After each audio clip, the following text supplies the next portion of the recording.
Salam saudaraku, hari ini kita akan merenungkan firman Tuhan dari Ibrani 13 ayat 1-3 dalam tema hidup rukun dengan sesama.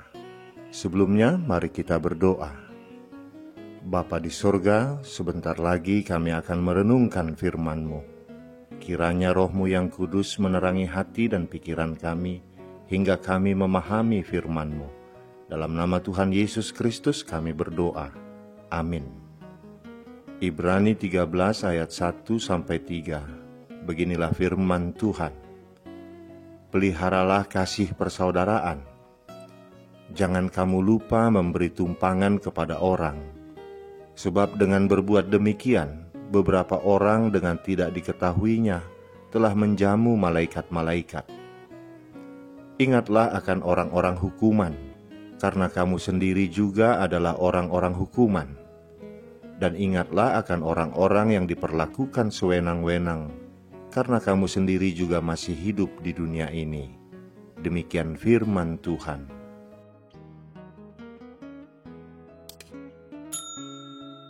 Saudaraku, surat Ibrani dituliskan untuk orang-orang Kristen berlatar belakang Yahudi.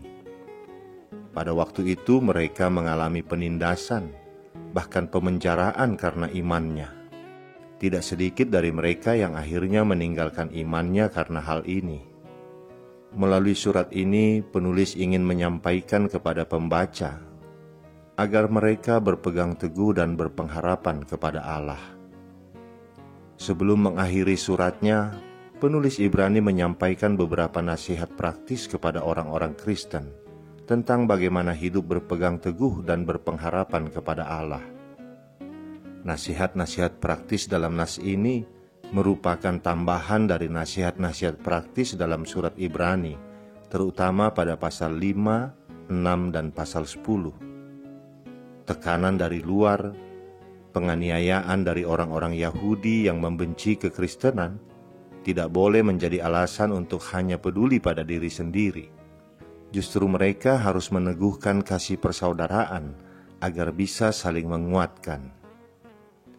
Dalam nas bacaan kita ini, ada beberapa nasihat praktis tersebut. Pertama, memelihara kasih persaudaraan.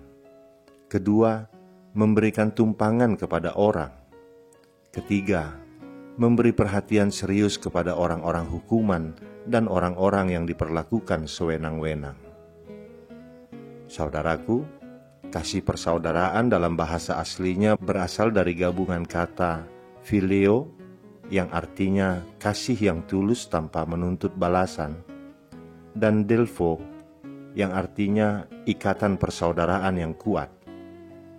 Jika kedua kata ini digabungkan, maka muncullah kata Philadelphia, yang merupakan kata yang menggambarkan kasih persaudaraan. Ini merupakan pesan yang wajib untuk dihidupi oleh semua gereja dan orang percaya di seluruh dunia. Sedangkan sebutan persaudaraan di dalam kehidupan orang percaya, mula-mula adalah mengacu kepada hubungan mereka dengan Tuhan. Orang-orang yang telah terikat dalam kasih Allah menyebut satu dengan yang lainnya sebagai saudara. Sebutan saudara terhadap satu sama lain ingin menggambarkan betapa orang percaya hidup dalam kebersamaan, sepenanggungan, terikat dan saling mengasihi.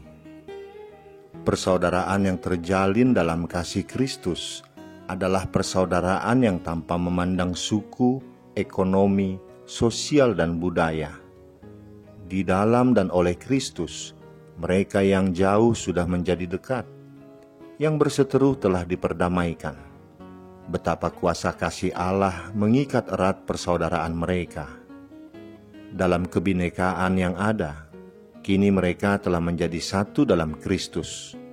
Orang percaya adalah anggota tubuh Kristus, keluarga Allah, di mana Kristus adalah kepala. Kemudian penulis Ibrani melanjutkannya dengan, jangan kamu lupa memberi tumpangan kepada orang, sebab dengan berbuat demikian, beberapa orang dengan tidak diketahuinya telah menjamu malaikat-malaikat. Begitu pentingnya kita untuk memelihara kasih persaudaraan. sehingga dengan kita melakukannya bisa berarti bagai sedang menjamu malaikat-malaikat. Tidak perlu mencari sosok yang berkilauan dengan sayap putih bersih, karena malaikat bisa saja tampil seperti orang biasa, bahkan dalam wujud yang ditolak oleh dunia. Tetapi apakah kita perlu memastikan dulu bahwa mereka adalah malaikat baru kita tergerak untuk menolongnya? Tentu tidak, karena apakah mereka malaikat atau bukan, pesan kasih persaudaraan tetap berlaku sama terhadap kita semua, anak-anak Tuhan di muka bumi ini. Pada suatu hari, seorang malaikat berjanji kepada seorang nyonya tua bahwa dia akan mengunjunginya hari itu. Tentu nyonya tua itu sangat bangga. Dia membersihkan dan mengelap seluruh perabotan rumahnya dan meletakkan segalanya dengan rapi. Kemudian dia duduk dan menunggu kedatangan malaikat. Tiba-tiba ada seseorang mengetuk pintu.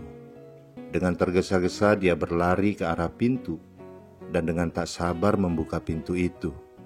Ternyata yang dilihatnya hanyalah seorang pengemis yang berdiri di luar. "Aduh, jangan hari ini, besok saja datang. Aku sedang menunggu malaikat yang sebentar lagi datang." Lalu dia mengusir pengemis itu dan menutup pintu. Setelah beberapa saat, terdengar lagi ketukan di pintu. Kali ini nyonya tua itu dengan lebih cepat membuka pintu. Tapi apa yang dilihatnya? Hanya seorang tua yang miskin. "Maaf, tolong kamu pergi ya. Aku sedang menunggu malaikat," katanya sambil membanting pintu. Beberapa saat kemudian terdengar lagi ketukan di pintu. Dia membukanya, dan ternyata yang berdiri di sana adalah seorang pengemis yang lapar dan berpakaian compang-camping, yang terus-menerus meminta sedikit makanan dan mohon izin menginap di teras rumahnya. "Oh, tinggalkan tempat ini. Aku sedang menunggu malaikat. Aku gak bisa ngurusin kamu sekarang." Ia membanting pintu, lalu pengemis itu pergi dan nyonya tua itu kembali duduk. Jam demi jam telah berlalu dan sore pun segera datang. Tapi masih belum ada tanda-tanda bahwa malaikat akan datang. Nyonya itu menjadi sedikit gelisah dan khawatir. Di mana dia gerangan, pikirnya dalam hati. Akhirnya setelah malam larut, dia pergi tidur dengan hati yang berat. Dia segera tertidur dan bermimpi bahwa malaikat telah datang kepadanya dan berkata, "Aku datang kepadamu 3 kali hari ini dan kamu mengusir aku." Sejak saat itu, siapa saja yang mendengar cerita ini tidak pernah mengusir orang dari pintu rumah mereka, karena mereka tidak tahu siapa sebenarnya yang berdiri di sana. Siapa orang yang punya keinginan untuk mengusir malaikat, atau bahkan mengusir Tuhan dari depan rumahnya. Saudaraku, sebuah gereja atau jemaat seharusnya memiliki kasih persaudaraan. Janganlah gereja menjadi sebuah ikatan yang eksklusif, yang hanya terbatas pada dinding atau sekat-sekat yang justru semakin bertolak belakang dari pesan kasih tanpa pamrih, kasih tanpa memandang bulu, seperti yang diajarkan oleh Kristus sendiri. Pada kenyataannya, Alkitab bercerita begitu banyak mengenai kasih, dan ini menggambarkan betapa pentingnya bagi kita anak-anak Tuhan untuk selalu hidup dalam kasih. Kasih persaudaraan merupakan sebuah bukti bahwa kita sudah mengenal Tuhan yang kita sembah. Salah satu wujud nyata kasih persaudaraan adalah kerelaan memberikan tumpangan kepada sesama anak Tuhan dan memberi perhatian serius kepada orang-orang hukuman dan orang-orang yang diperlakukan sewenang-wenang. Tugas-tugas sosial atau hubungan antara sesama orang percaya ini kemudian diperluas hingga mencakup juga orang-orang asing, orang-orang hukuman yang dipenjara, bahkan mereka yang belum percaya sekalipun. Ungkapan "kamu sendiri juga adalah orang-orang hukuman" mengandung arti bahwa orang-orang percaya diperintahkan untuk berbagi dengan orang-orang hukuman, seakan-akan mereka sendiri adalah orang hukuman, agar mereka juga turut merasakan penderitaan orang-orang yang teraniaya. Saudaraku, ketika kita bepergian jauh, tempat untuk bermalam atau tinggal sementara adalah hal yang mendesak. Jika bekal kita melimpah, itu tidak jadi masalah. Kita tinggal pilih hotel mana yang kita suka. Namun jika bekal kita hanya cukup untuk transportasi murah dan makan di kaki lima, kita dalam masalah besar. Maka, jika dalam situasi sulit seperti itu, ada seseorang memberi kita tumpangan untuk bermalam atau tinggal sementara, pertolongan itu amat sangat berarti. Mereka yang terjepit keadaan memang sangat memerlukan tumpangan. Untuk itulah Tuhan bersabda, "Jangan kamu lupa memberi tumpangan kepada orang, sebab dengan berbuat demikian, beberapa orang dengan tidak diketahuinya telah menjamu malaikat-malaikat." Tuhan berpesan agar para pengikut Kristus mau membuka pintu rumahnya untuk memberi tumpangan bagi mereka yang terjepit keadaan. Tetapi tidak hanya itu, orang yang menumpang adalah orang yang mempercayakan sebagian persoalan hidupnya kepada sesama. Dalam hidup ini, banyak orang mengalami kesulitan, sehingga mereka sangat membutuhkan sesamanya yang mau memberikan mereka tumpangan dalam bentuk memberi bantuan untuk ikut menyelesaikan masalah, memberi dukungan dan perlindungan, memberi pertimbangan yang diperlukan, menyediakan diri menjadi tempat curhat yang aman, dan banyak hal lain lagi. Salah satu contoh, di Indonesia saat ini ada banyak orang yang lari dari negaranya yang sedang berkonflik dan datang memohon suaka politik. Jika negara kita tidak bertindak melindungi mereka sebagai manusia, apa jadinya? Dalam suasana seperti itu, gereja dan orang percaya juga terpanggil untuk melakukan aksi kasih kepada mereka. Misalnya dengan memberikan bantuan pakaian atau makanan seperlunya. Tumpangan atau bantuan yang kita berikan itu mungkin tidak menyelesaikan masalah mereka, apalagi menuntaskan perjalanan mereka. Tetapi tumpangan itu bisa menjadi mata air sejuk di tengah padang gurun yang memberi kesempatan bagi mereka untuk sejenak meletakkan badan, mengembalikan kesegaran, mendapatkan tenaga, dan memulihkan semangat sebelum mereka melanjutkan perjalanan hidupnya. Saudaraku, zaman ini adalah zaman yang semakin canggih dan cepat berubah, yang pada akhirnya juga mengubah perilaku manusia. Manusia berubah dalam hal penampilan, sikap, tutur kata, cara berpikir, dan menilai segala sesuatu, pola pergaulan, dan juga terjadinya pergeseran nilai-nilai moral yang baik. Di zaman ini telah terjadi masa-masa kritis yang sangat sulit dihadapi, dan banyak orang harus menanggung cobaan atau tantangan. Situasi ini membuat kasih persaudaraan di tengah-tengah umat Tuhan terancam lenyap. Surat Ibrani menekankan bagi kita betapa pentingnya memelihara kasih persaudaraan. Kata memelihara berarti menunjukkan bahwa sebelumnya sudah ada kasih dalam persaudaraan yang begitu kuat terjalin. Kasih persaudaraan harus dibangun dengan kasih Allah, bukan kasih yang pura-pura, apalagi kasih yang terpaksa. Terjadinya keretakan atau kerusakan dalam kasih persaudaraan disebabkan oleh keegoisan setiap orang yang tidak mau mengalah, tidak mau saling menghormati, mau menang sendiri, tidak mau tahu dengan orang lain. Kasih persaudaraan harus dibuktikan melalui tindakan nyata, jangan hanya slogan saja. Kasih berarti tindakan memberi. Ketika kita rela melepaskan apa yang ada di tangan kita, Tuhan akan rela pula melepaskan apa yang ada di tangannya bagi kita. Saat kita memberi makan orang lapar, memberi minum orang yang haus, memberi tumpangan, memberi pakaian, melawat, dan mengunjungi orang yang menderita, itu artinya kita melakukan semua itu untuk Tuhan.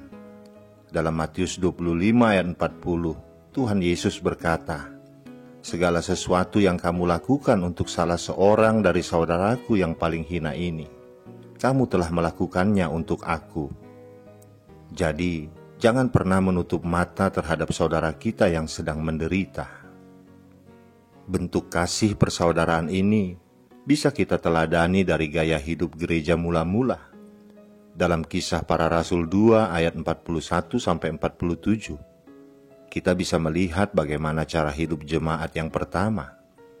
Mereka dikatakan selalu tekun dalam pengajaran dan persekutuan, selalu berkumpul, bersama-sama memecahkan roti dan berdoa. Dan tidak hanya itu, tapi mereka semua bersatu, tanpa memandang latar belakang, status sosial, dan sebagainya. Bahkan dikatakan, segala kepunyaan mereka adalah kepunyaan bersama, dan selalu ada dari mereka yang menjual harta miliknya, lalu membagi-bagikannya kepada semua orang, sesuai dengan keperluan masing-masing. Jadi, tidaklah heran jika gereja pada zaman itu berkembang sangat pesat, dimulai dengan pertobatan ribuan jiwa, dan akhirnya berkat Tuhan yang terus-menerus menambah jumlah mereka dengan orang-orang yang diselamatkan. Salah satu hal yang penting yang membuat mereka diberkati secara luar biasa adalah karena mereka memegang teguh kasih persaudaraan dan menjadikannya sebagai sebuah gaya hidup.